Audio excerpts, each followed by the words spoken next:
Hello friends, welcome back to my channel. இன்றைக்கி நம்ம கிச்சனில் பார்க்க போகிறது ஒரு சிம்பிளான சட்னி எப்படி செய்கிறதுன்னு பார்க்கலாம். 5 நிமிஷத்தில் சூப்பரான இந்த சட்னி ரெடி பண்ணிடலாம். இந்த சட்னி இட்லி, தோசை, சப்பாத்தி, பூரி எல்லாத்துக்குமே இது சூப்பராக இருக்கும்.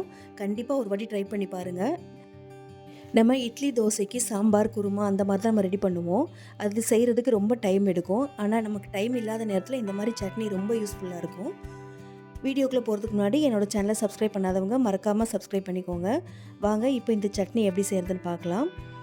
அதுக்கு நீங்கள் ஒரு பேனில் 2லேருந்து 3 ஸ்பூன் அளவுக்கு எண்ணெய் ஊற்றிக்கோங்க. இப்போ இந்த எண்ணெய் சூடானதும் இது கூட ஒரு கைப்பிடி அளவுக்கு கடலைப்பருப்பு சேர்த்துக்கோங்க. இது கூடவே ஒரு கைப்பிடி அளவுக்கு உளுந்து பருப்பு சேர்த்துக்கலாம்.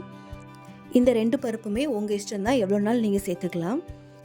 இப்போ இந்த ரெண்டையும் எண்ணெயில் நம்ம ஃப்ரை பண்ணி எடுத்துக்க போகிறோம். கலர் ரொம்ப சேஞ்ச் ஆகாத மாதிரி சிம்மில் வச்சு ஃப்ரை பண்ணிக்கோங்க.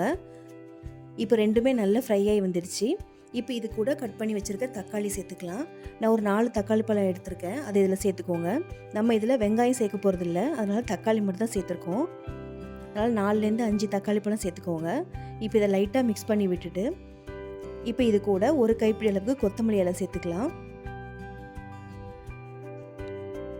இப்போ இது கூடவே ஒரு கைப்பிடி அளவுக்கு புதினா இலை சேர்த்துக்கோங்க.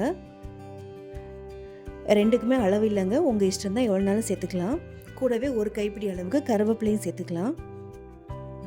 நம்ம கருவேப்பிலை தனியாக சேர்த்தோம்னா பசங்க சாப்பிடாம எடுத்து வச்சுருவாங்க. ஆனால் இந்த மாதிரி நீங்கள் சேர்த்து அரைக்கும் போது டேஸ்ட்டு ரொம்ப சூப்பராக இருக்கும். அதோட சத்தும் நமக்கு முழுமையாக கிடைக்கும். இப்போ இதை லைட்டாக கலந்து விட்டுட்டு இது காரத்துக்காக நம்ம 2லேருந்து 3 பச்சை மிளகாய் சேர்த்துக்கலாம். கூடவே காஞ்ச மிளகாய் 4 சேர்த்துக்கலாம். நான் காஷ்மீர் ரெட் சில்லி தான் சேர்த்துருக்கேன். இது கூடவே கொஞ்சமாக பொட்டுக்கடலை சேர்த்துக்கலாம். சேர்த்துட்டு இந்த சட்னிக்கு தேவையான அளவுக்கு உப்பு சேர்த்துக்கோங்க. 1 ஸ்பூன் அளவுக்கு உப்பு சேர்த்துட்டு இப்போ இது எல்லாத்தையும் நல்லா மசிச்சு விடணும்.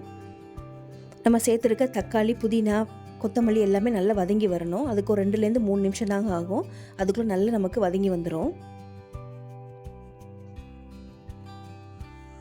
இப்போ பாருங்கள், ஒரு 2 நிமிஷத்துலேயே நமக்கு நல்லா சுருங்கி நல்லா வெந்து வந்திருக்கு. இன்னும் ஒரு நிமிஷம் வரைக்கும் நம்ம வதக்கிக்கலாம்.